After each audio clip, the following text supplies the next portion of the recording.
esse mês, vamos começar aqui. Esse mês a gente está conversando sobre filmes, essa série em cartaz, reflexões inspiradas em filmes. Nós iremos navegar por histórias da vida que inspiraram filmes e filmes que impactaram e inspiraram a história de muitas vidas das pessoas. Então, são 2 filmes de histórias reais e 2 filmes fictícios que impactaram nossas vidas, ok? Na semana passada, nós falamos sobre o filme do Elvis, a cinebiografia do Elvis, que eu tenho que confessar que eu me apaixonei pelas canções do Caboclo. Eu não conhecia, passei a gostar, agora está até no meu pendrive no carro. Quem diria, eu escutando Elvis, cara. Isso não é na minha realidade, não. Cara que nasceu no samba, agora fica ouvindo Elvis no carro, cara.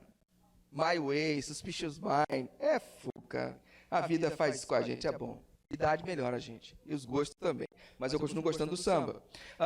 Então, se você não viu o filme Top Gun, não tem problema, pode ficar tranquilo. Não vai afetar em nada o seu entendimento, beleza? Mas eu queria passar, como eu não posso passar imagens do filme aqui, eu queria pelo menos dar a sinopse oficial. Do que se trata o filme? Você vai encontrar várias sinopses na internet, mas a que eu mais gostei é essa daqui. Após mais de 30 anos de serviços, como um dos melhores aviadores da Marinha, Pete Mitchell está onde pertence, ultrapassando os limites como um piloto de teste corajoso e evitando a promoção de patente que o manteria em terra. A história do Top Gun 1, você lembra, né? É aquele cara bonitão que você desejou várias vezes, então aquela lourona lá e tal, da motoca, que ele ia atrás e tal. E aí ele tinha que vencer os desafios internos dele, porque ele tinha uma necessidade de entender por que o pai dele tinha morrido, porque ninguém explicava para ele, e ele achava que tinha que provar alguma coisa para alguém. E então se desenvolve aquele filme muito legal, maravilhoso, dos caças e tal, e ele termina o filme, ele salvando o pessoal, matando 3 aviões lá, e salvando o pessoal. Show de bola. 30 anos depois, Maverick continua fazendo teste, continua pilotando, porque ele gosta mesmo de pilotar. Normalmente, na hierarquia da Marinha Americana, quando você aumenta a patente, logo ele teria que ser já um almirante.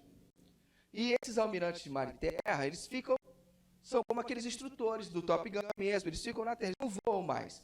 A capacidade deles, eles ficam na terra, não voam, mas o Maverick queria voar. E o filme começa com ele fazendo um teste num avião que é fictício, aquele avião não existe, é inspirado num avião russo da Guerra Fria, e que ele tinha a meta de atingir a velocidade de Mach 10, uma velocidade muito alta, muito alta. Só que o que acontece? Ele salva o contrato, porque se ele não conseguir atingir aquela marca, aquele projeto ia falir, o pessoal não ia ter mais verba, não ia ter mais recurso. Então, o que eles fazem? Ele consegue atingir a velocidade, é renovado o contrato, mas ele ia ser, tipo, reformado. Iam proibi-lo de voar. Só que aí o almirante que ia proibir de voar recebe uma ligação de um almirante chamado Tom Kazansky, que, por acaso, é o Iceman do primeiro filme, e que chama ele, porque tem uma missão a ser desenvolvida, chama ele de volta para a escola Top Gun, só que agora como instrutor. E ele tinha que o filme se desenrola, ele tendo que treinar uma equipe para desenvolver, para executar uma missão muito difícil e que provavelmente alguém voltaria morto de lá. Só que quando ele volta para lá e a proposta é feita, apresentam para ele vários cadetes, vários pilotos, os melhores do mundo na época, dos Estados Unidos.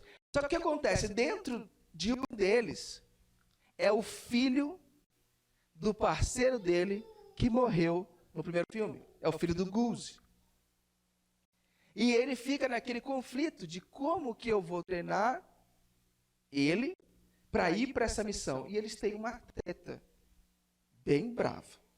E esse menino chama-se Bradley Bradshaw. Quem é o Bradley Bradshaw? Né? Aqui é a sinopse aqui. O de nome Rooster. Quem é ele? Ele é filho do ex-parceiro de Maverick. Ele quis seguir o caminho do pai, de voar.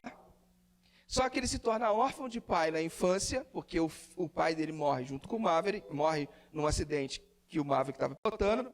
E alguns anos depois ele se torna órfão de mãe também. O filme diz que a mãe dele também morreu. O coração desse menino nutre uma mágoa muito grande. E ele vê a sua carreira sendo atrasada, porque aquele que tirou o seu pai dele, do seu convívio, invalidou os seus papéis para entrar na Força Aérea. Então, ele, ao invés de nutrir carinho pelo Maverick, que era o melhor amigo do seu pai, ele nutre ódio, porque o Maverick atrasou a vida dele em 4 anos. Invalidou os papéis, não deixou de ser aceito. Então, ele tem uma rixa. Então, quando eles chegam nesse mesmo ambiente, você tem esse cara com esse background todo. E para ser ensinado pelo Maverick. O Bradshaw, ou Rooster, ele tem dificuldade em perdoar o mal que lhe foi feito. Assim como muitos de nós temos dificuldade em perdoar pessoas que fazem mal para nós. Não é verdade? Não é assim? Quando nós somos magoados, ofendidos, nós temos dificuldade em perdoar. Já o Maverick é o outro lado da moeda desse filme. Tem outros personagens muito interessantes nesse filme, mas eu vou centrar nesses dois, ok? Maverick é um piloto rebelde, muito talentoso, que carrega uma culpa grande pela morte de Goose, mesmo ele tendo sido inocentado, mesmo tendo sido dito que ele não tinha culpa nenhuma, mas ele se sente responsável pela morte do seu melhor amigo.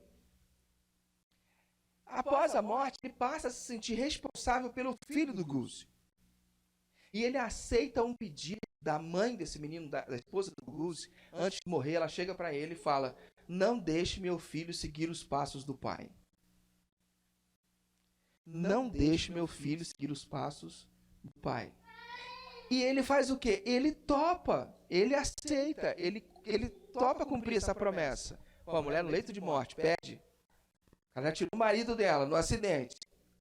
Pensa. Ela fala: não deixe meu filho seguir esse caminho. O que ele vai dizer? Tá bom, então. E ele faz de tudo, inclusive invalidar os papéis dele para que ele não chegue a voar. Maverick carrega em si uma extrema dificuldade de se perdoar. Prestou atenção na diferença dos dois?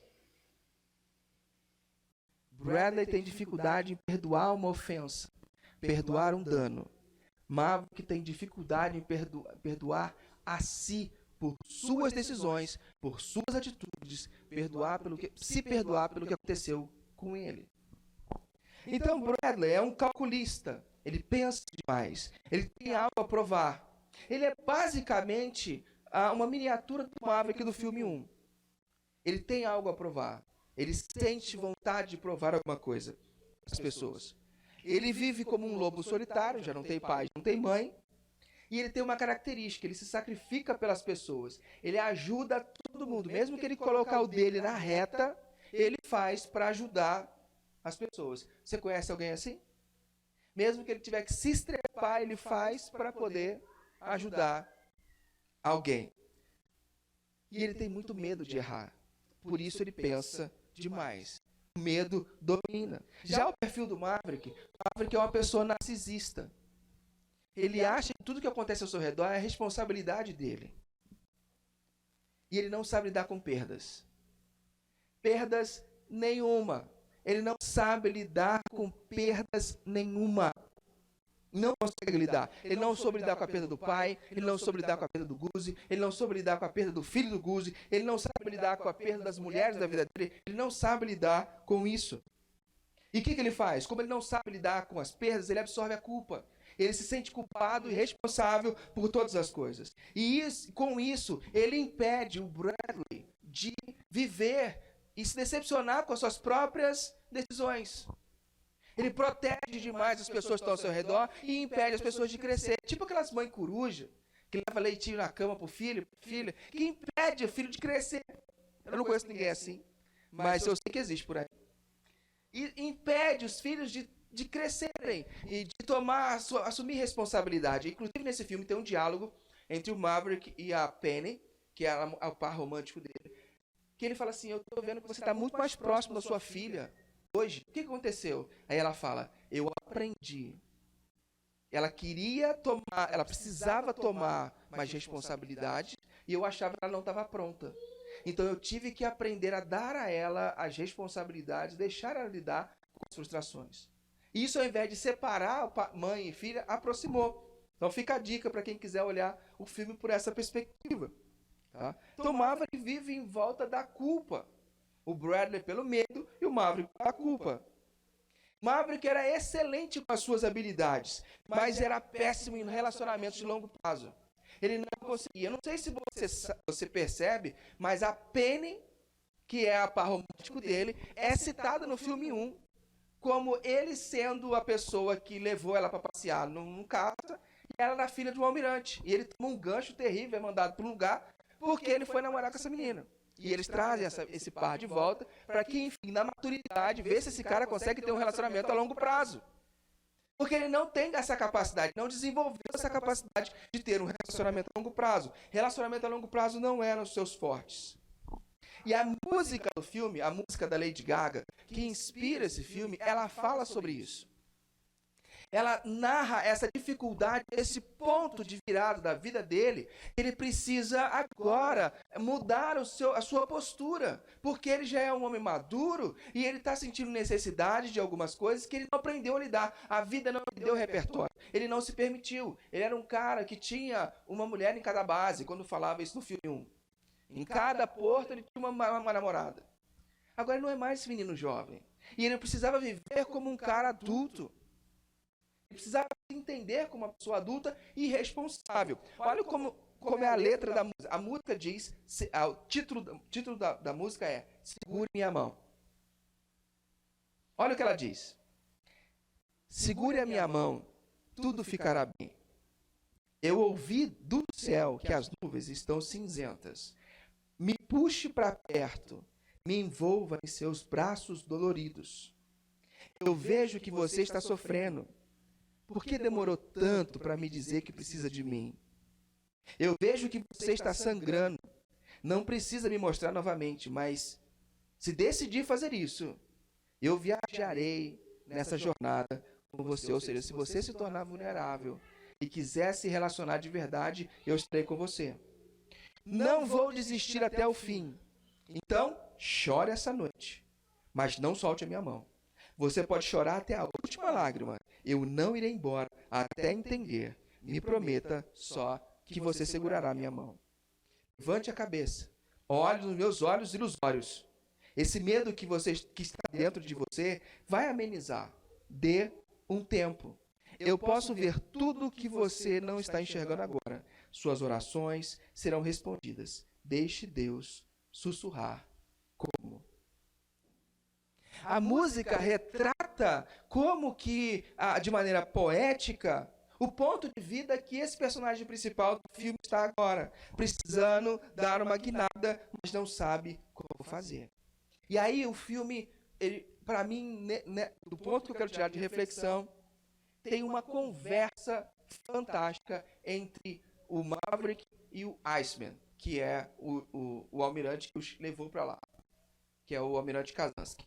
E eles, numa conversa, o almirante, ele não fala, ele só escreve porque na vida real o Val Kilmer tem um problema nas cordas vocais, ele não pode falar. Então eles queriam trazer ele para o filme, mas sabendo que ele não podia falar. Então ele conversa com o Maverick através de escrita no computador. E eu vou retratar esse diálogo para você sobre o que eles conversam. O Maverick chega lá, no filme o Kazansky tem um câncer na garganta, e o Maverick diz: como vai, meu asa, que é meu colega, meu companheiro? O Iceman fala, escreve, eu quero falar de trabalho. O Maverick responde, por favor, não se preocupe comigo. O que eu posso fazer por você? O Iceman aponta para a tela e fala, eu quero falar de trabalho. O Maverick, ok. Rooster continua com raiva pelo que eu fiz. Achei que ele pudesse entender o motivo. Esperava que ele me perdoasse, que é invalidar os papéis para ele entrar na Academia Naval. O Iceman escreve, ainda há tempo. O Maverick responde, a missão é em menos de 3 semanas. O garoto não está pronto. O Iceman diz, ensine-o. Maverick responde, ele não quer o que eu tenho para dar. Não me peça para enviar alguém para morrer. Por favor, não me peça para enviá-lo, envie a mim. Olha a tensão do Maverick. Nesse momento ele já está começando a chorar. Porque ele não quer ser responsável pela perda de mais alguém. Porque a vida dele é se tornar responsável pelos outros. Percebe? E agora vem o ponto central dessa conversa. Aí Iceman diz para ele, está na hora de esquecer. E o Maverick diz, preste atenção nisso. Eu não sei como. Agora eles estão falando da morte do Goose, ok? Eu não sei como. Não sou o professor Ice. Sou um piloto de caça, um aviador naval. Não é só o que eu sou, mas quem eu sou. Como eu ensino isso? Mesmo se pudesse ensinar, não é o que o Rooster quer. Não é o que a Marinha quer. Por isso eles me cortaram da última vez. O único motivo de eu estar aqui é você. Preste atenção nisso. Olha só. Se eu o enviar nessa missão, ele pode não voltar. E se eu não o enviar, ele nunca me perdoará. De um jeito ou de outro, posso perdê-lo para sempre. Percebe qual é o dilema dele? Ele não sabe o que fazer, porque ele pode perder aquele que ele queria ser, substituir o pai. E o Iceman responde para ele, está na hora de esquecer. Como que se esquece isso? O Maverick fala, não sei como esquecer algo assim. Dá para perceber uma tensão entre a culpa, o medo e o perdão. Ele se sente culpado, fica com medo de perder o Rooster e com medo de não ter uma volta, de não acontecer um perdão novamente. Foi traumático para ele participar da morte do amigo. E ele não suporta uma situação dessa. Se sentir responsável por outra vida. Não de novo.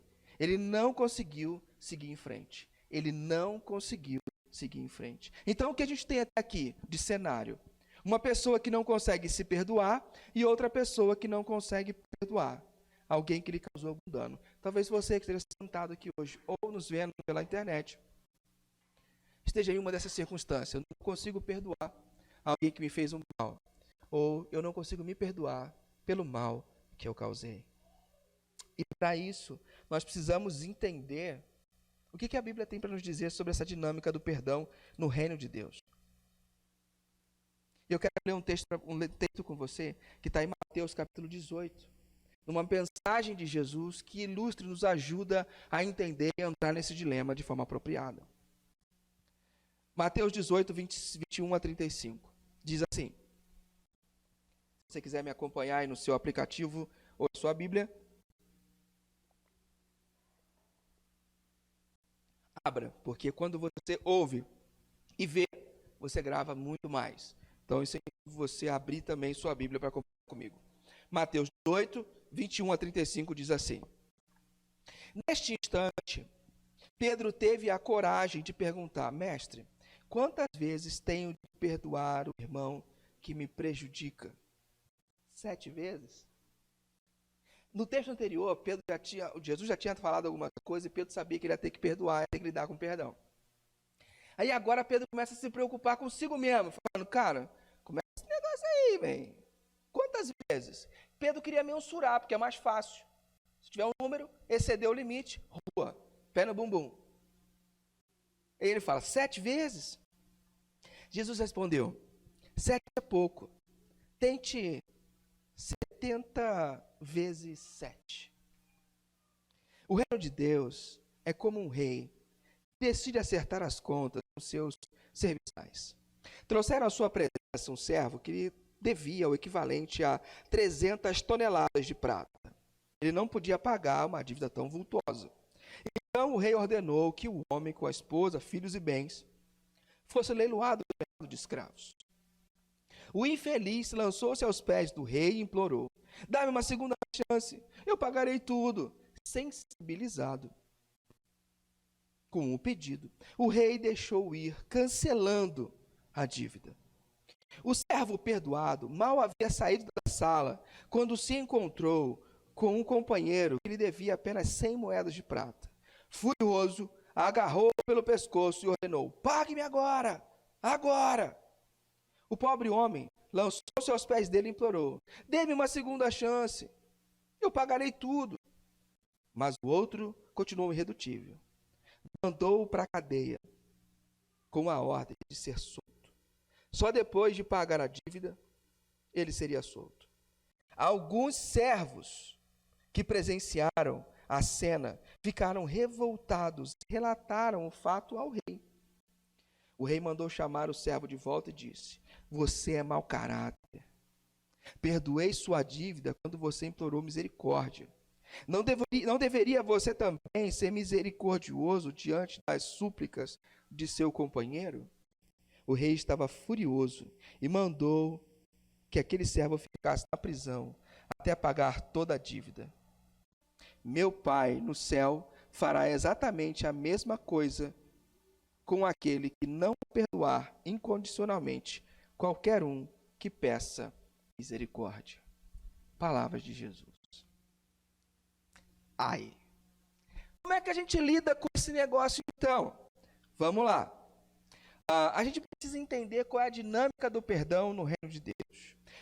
Primeiro, o que esse texto está tentando responder? Ele está tentando responder quanto e com que frequência devemos perdoar as pessoas. Porque essa foi a pergunta de Pedro. E Jesus conta uma história para responder a Pedro quanto e com que frequência. Qual é a lógica do texto? O cerne do texto. Ora, você foi perdoado por coisas inimagináveis. Por coisas que você jamais conseguiria pagar. Por muito mais, você foi perdoado por muito mais que você jamais será chamado a perdoar alguém. Concorda com isso? Estamos no mesmo passo? O perdão de Deus para a nossa vida é muito maior. A sua dívida era tão grande e você recebeu perdão por essa dívida que não há coisas nesse mundo, nessa terra, que alguém possa fazer por você que seja maior do que o perdão que você já recebeu. Esse texto nos inspira a meditar sobre como fomos perdoados. E isso nos ajuda a perdoar os outros. Se eu começo a entender qual foi a dinâmica que eu sofri, a dinâmica do perdão na minha vida, eu começo a perdoar os outros. Então, ele nos mostra o quão absurdo é recebermos o perdão por incontáveis falhas que nós cometemos. E quando alguém falha conosco, trai a nossa confiança, a gente não libera perdão. Olha que coisa louca. Mas a minha dor foi profunda. Você acha que não custou nada para Jesus perdoar você? Você não sabe o que eu passei. Você sabe o que Jesus passou? Então a perspectiva nossa geralmente está sobre nós. Mas o texto fala para a gente, olha primeiro para o quanto você foi perdoado. Deixa eu contar uma coisa que eu acho que eu não deveria contar não, mas só para você entender. Quando eu me casei com uma dívida de mais ou menos R$90 mil. A empresa que eu tinha. R$90 mil era a minha dívida. E esta bendita mulher aceitou a casar comigo com uma dívida deste tamanho. Tem noção? Por que a gente assimila uma questão dessa? Porque quando você olha para aquilo que você foi perdoado, o tamanho da sua dívida, por que ela não aceitaria o homem da vida dela com uma dívida desse tamanho? Percebe a dinâmica? É muito maior a dívida que a gente teve do que a dívida que a gente contrai nessa vida. Graças a Deus não tem mais essa dívida. Aleluia, glória a Deus. Mas não tem como comparar uma dívida, quando você entra numa relação, na relação com Deus, Ele quita, Ele perdoa, Ele olha para você sem essa dívida. Percebe? Então, a gente tem que começar a entender qual a dinâmica que o texto está querendo nos levar. Sempre que você tiver que perdoar alguém, você precisa olhar para o quanto você foi perdoado e como Deus age para com você. É um absurdo recebermos um perdão de Deus por incontáveis falhas e nos recusarmos a perdoarmos 1, 2, 3, 5, 7, 10 pecados de alguém. Quando Pedro questiona, ele estava preocupado consigo mesmo e achava que o perdão era um jeito fácil de resolver as coisas, um jeito muito mole. Simplesmente eu perdoo e está cancelada a dívida? Não, a pessoa tem que entender o sofrimento que ela me causou. Esse é o sentimento de vingança, que é travestido como justiça. Mas no fundo nós queremos é vingança. Você quer ver isso? Quando alguém morre, numa bala perdida, num acidente de carro, alguma coisa acontece, vem no jornal, vai entrevistar a mãe e o pai da pessoa. Acontece muito no Rio de Janeiro, bala perdida, incursão policial. Eles falam, não, eu quero justiça. É babando. Não é justiça que a pessoa quer. É vingança. Quer que o culpado sofra a mesma dor que ela está sofrendo. Isso não é justiça. Isso é vingança. E eu não vou entrar na questão de justiça, porque se eu e você clamarmos por justiça, nós estamos fritos, porque o que nós merecemos da justiça de Deus não vai ser legal. Eu prefiro a misericórdia e a graça. Porque se eu lidar com as pessoas com justiça, Deus vai lidar comigo com justiça. E aí? Só que nós temos prazer, nós queremos que a pessoa sofra um pouquinho do dano. Porque enquanto ela não sofre aquele dano, não sente o que eu estou sentindo, parece que ela não deu importância. É tipo aquela... Isso acontece muito com mulher, não é preconceito. Uma mulher é muito assim. O que ela faz? O marido é sábio, sensato, e a mulher está lá na garra, na força do ódio. E o cara fica... Não, bom, entendi. E ela repete, ele fica quieto. Ela repete, ele fica quieto. Ela repete. Parece que o fato dele ser sensato e ficar quieto irrita a mulher. Enquanto ela não consegue tirar uma resposta... Eu não conheço muita gente assim, não. Mas, enquanto ela não consegue tirar uma resposta emocional dele, ela não sossega. Porque quando ele se irrita, quando tira essa resposta emocional, aí sim. Aí ela fala, agora ele está sentindo o mesmo que eu. Isso é vingança, não é justiça. Não tem nada a ver com os princípios do reino. Pedro teria que lidar com esse padrão alto que é apresentado por Jesus. É um padrão muito alto da vivência no reino. E Pedro teria que lidar com esse padrão. E o perdão perpassa o que foi feito, quantas vezes foi feito e a quem foi feito. O perdão vai além disso. Não importa quantas vezes foi feito, não importa quem fez, nem a quem foi feito. O perdão vai além disso. Se prontificar a perdoar alguém ou a si mesmo é deixar a dor sair do seu coração. É deixar a dor fluir. O perdão só vem, de fato, de verdade, se Jesus ressignificar a nossa história. Só quando nós enxergamos a nossa vida, a nossa história como parte da história de Deus, eu tenho capacidade de perdoar. Só quando eu entendo que isso não é um conto da carochinha, quando eu leio a Bíblia, é a extensão da minha história, porque eu faço parte do povo de Deus, quando eu entendo que Jesus me perdoou de fato e de verdade, quando eu ressignifico a minha vida a partir da ótica de Jesus, aí então eu consigo olhar para quem me perdoou e perceber que o dano que ela me causou é pequeno demais pelo benefício que eu recebi. Aí então eu consigo perdoar. Mas o perdão tem algumas armadilhas. O perdão tem alguns mitos. Eu quero falar com você sobre os mitos do perdão. Eu quero falar sobre você 3 mitos do perdão e seus perigos. O primeiro mito que a gente tem sobre o perdão é para o arrependido. Isso é completamente verdadeiro e absolutamente falso. Como assim? Porque o perdão é realmente, para a pessoa ser perdoada, ela tem que passar por uma experiência de arrependimento. Mas é absolutamente falso, porque antes de você se arrepender, Jesus perdoou os seus pecados.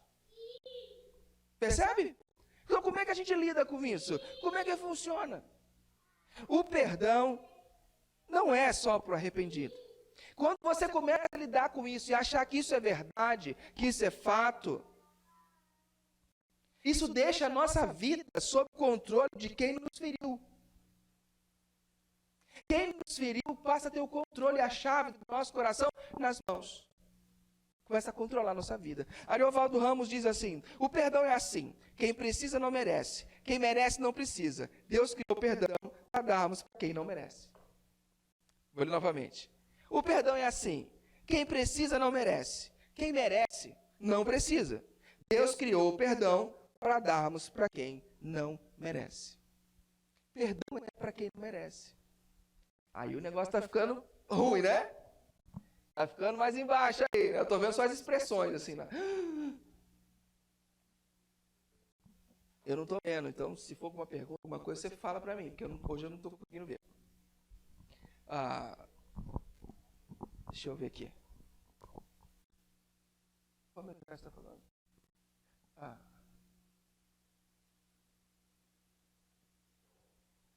A pessoa deve perdoar mesmo que a pessoa que a prejudicou pedir perdão? Eu vou responder essa questão no final da mensagem, beleza? Porque eu acho que eu vou responder ela na reflexão. Vamos lá, continuando. Então, segundo mito, primeiro mito sobre o perdão é para o arrependido. Isso é um mito. Segundo mito sobre o perdão só é verdadeiro quando já não sentimos mais mágoas e dores. Mentira! Na experiência do perdão, você vai sentir muitas dores. Na experiência de perdão, depois que você falou que perdoou, você ainda vai jogar na cara da pessoa sim. E quando você jogar na cara da pessoa, a pessoa fala, você falou que tinha me perdoado. Aí você volta e fala, verdade, te perdoei. Desculpa, eu te ofendi. Eu não devia ter jogado isso na sua cara. Mas você tem que entender que eu estou num processo. Não é fácil para mim. Eu não queria te ferir, mas acabei te ferindo. Então, quando eu fizer isso novamente, me ajuda, ora por mim. Duro, né? Porque essa é complicado. Quando eu começo a entender que o perdão só é verdadeiro quando já não sentimos mais nada, dá a ideia de que a cura fica no caminho que vai até o perdão. Ou seja, que primeiro você tem que ser curado, depois você perdoar. Tá bom. Não é assim. No processo do perdão, existem duas curas. Duas curas. E é isso que o Maverick não conseguiu entender. São duas curas que são necessárias.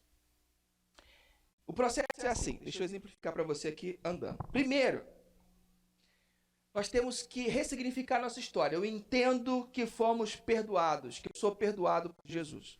Primeiro ponto, beleza? Eu fui perdoado por Jesus. Então eu começo a entender que isso é verdade, que isso é fato. E começo a olhar a minha história a partir disso. Quando eu começo a fazer isso, o próximo passo, a primeira cura acontece. Eu sou curado do direito da justiça. De querer justiça. Porque eu recebi graça e misericórdia. Então eu não quero mais justiça. Eu quero aquilo que me é devido. Eu quero a graça. Então eu fui perdoado. E aí, já que eu fui perdoado, eu abro mão da justiça e eu consigo me perdoar. Porque se Jesus me perdoou, por que eu não vou me perdoar? Eu me perdoo das minhas falhas. Aí eu passo para o segundo processo. Nós ficamos livres para perdoar. Então eu me perdoei, eu fico livre para perdoar. Agora eu estou pronto para perdoar alguém. E aí, o outro ponto, eu libero o perdão. Eu converso, eu falo, ou libero o perdão no meu coração. E nesse ponto que eu libero o perdão no meu coração, nós ficamos curados da dor. Daquela dor que nos machucava. Então, o perdão, você não precisa ser curado, você não vai ser curado da dor. Primeiro, a cura da sua dor é o último estágio. O perdão tem que ser liberado antes, porque libera e deixa a dor sair do seu coração. Costuma-se dizer que todo perdão é uma dívida com várias vias. Tá? Uma na mão de Deus, outra na sua mão, outra na mão da pessoa ofendida, e o diabo sempre arruma uma falsificada, xerocada, para ficar na sua cara e esfregando para aquilo. Você deve, você deve, você deve. Sempre ele faz isso. Seja a sua dívida paga ou não paga, ele vai ficar esfregando na sua cara para isso. E aí, quando nós chegamos para Jesus, ó, a situação está complicada. Me magoou, me feriu. O que nós vamos fazer? Como nós vamos resolver? Jesus fala assim, a minha via eu já preguei na cruz e entreguei lá. Sugiro que você faça o mesmo. Porque é na cruz que você recebeu o seu maior perdão. É a cruz em que você recebeu a sua maior graça, é lá. Então, quando você olha para a cruz, todas as coisas ficam pequenas. Certo? Terceiro mito sobre o perdão: quem perdoa, esquece. Lembra do diálogo do Maverick? Ele fala, tá, de esquecer. E o Maverick fala, eu não sei como. Isso é um mito, quem perdoa, esquece. E nós nos sentimos culpados por não conseguir esquecer. O ideal seria quando a pessoa vem para você e pede perdão, eu queria te pedir perdão, porque eu te ofendi e tal. O ideal seria que naquela circunstância você falasse, cara, que bom que isso aconteceu para você, porque eu nem lembrava disso, tá tudo zerado, tudo zero bala, tá de boa. Ixi, batido. Só que nem sempre isso acontece. Nem sempre dá para fazer isso. Nós nos sentimos culpados porque nós não conseguimos esquecer, porque isso volta à nossa mente. Na verdade, isso tem um fundamento bíblico até. Porque quando a gente lê a Bíblia, fala assim, que Deus jogará nossos pecados no mar do esquecimento. Ou então, que dos seus pecados não me lembrarei mais. E a gente acha que a gente tem que esquecer do que a pessoa fez. Deixa eu te falar uma coisa, você não é débil. Você não vai conseguir esquecer. Você tem memória. Não tem jeito.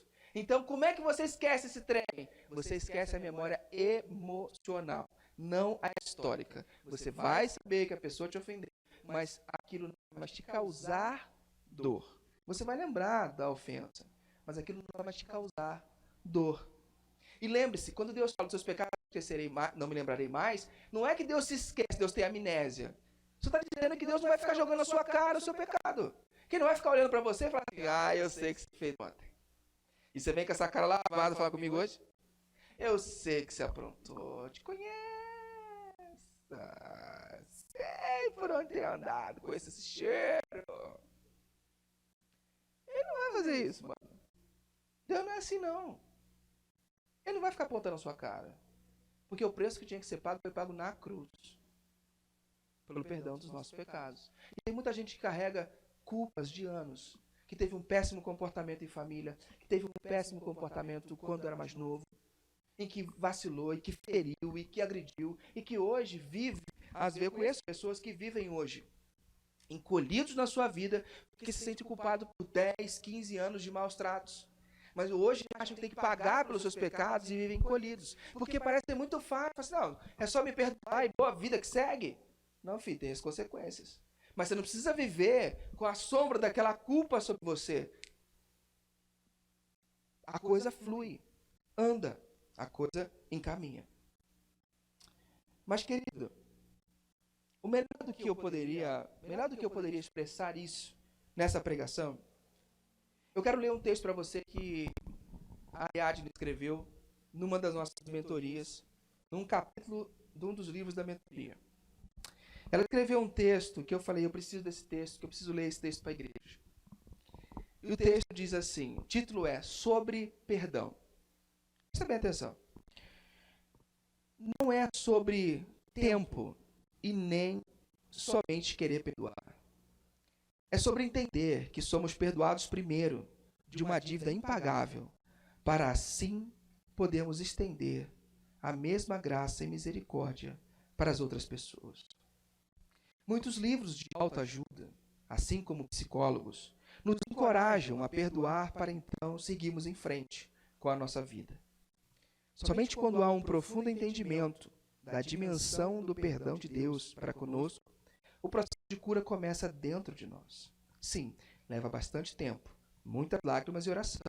Porém, se nos entregarmos aos cuidados de Jesus, o Espírito Santo, que é aquele que nos consola em tempos de aflição, aos poucos e com toda a sua delicadeza, começa, peça por peça, colar aquele coração partido. Cicatrizes fazem parte de todo o processo de cura, assim como as emendas de algo que se quebrou. Mas elas deveriam trazer apenas a lembrança da pessoa que fez aquela arte linda de reconstrução e não de quem causou o dano.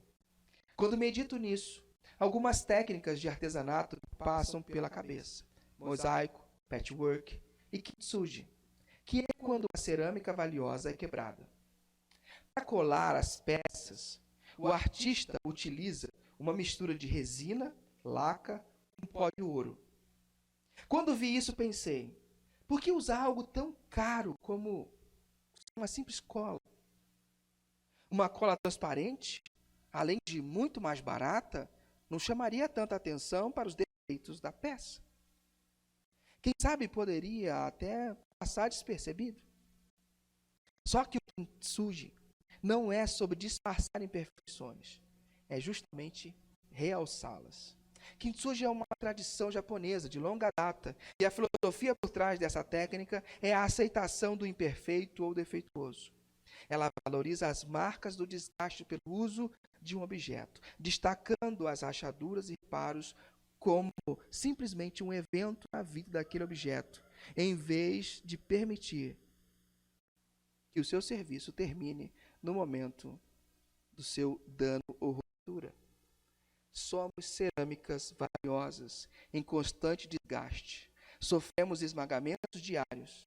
E o ouro, que é o sangue tão precioso de Jesus, é o único capaz de colar nossos pedaços. O sofrimento tem a capacidade de nos tornar peças únicas, muitas vezes ainda mais belas que antes. Porém, isso só é possível quando entregamos os cacos nas mãos de um artista experiente na arte de transformar tragédias em milagres. E ela termina com um trecho de uma música chamada Graves into Gardens, do Elevation Worship, que fala assim: você transforma luto em dança, você dá beleza para as cinzas, você transforma vergonha em glória, você é o único que pode. Você transforma sepulturas em jardins, você transforma ossos em exércitos, você transforma mares em estradas, você é o único que pode. Os personagens desse filme tiveram que chegar a uma experiência de quase morte para poder liberar o perdão e reatar a sua relação. Chegaram à beira da morte. Eu não vou te contar como. Você depois vê o filme. Eles chegaram a uma experiência de quase morte. Só que quando eu penso nisso, eu olho para Jesus e vejo que ele foi aquele que chegou até a morte, viveu e superou para que nós, Pai, pudéssemos reatar a nossa relação. Ele nos perdoou de incontáveis pecados e nos dá a oportunidade de sermos pessoas diferentes. À luz do seu perdão, somos convidados a liberar perdão. Você, nessa manhã, é desafiado a liberar perdão. E eu quero desafiar você. Eu quero fazer com você hoje o desafio do perdão. Talvez você esteja necessitado de perdoar a si mesmo, de liberar perdão para o seu coração. Talvez você esteja necessitado de liberar perdão para alguém. E talvez o momento chegou. O momento seja agora.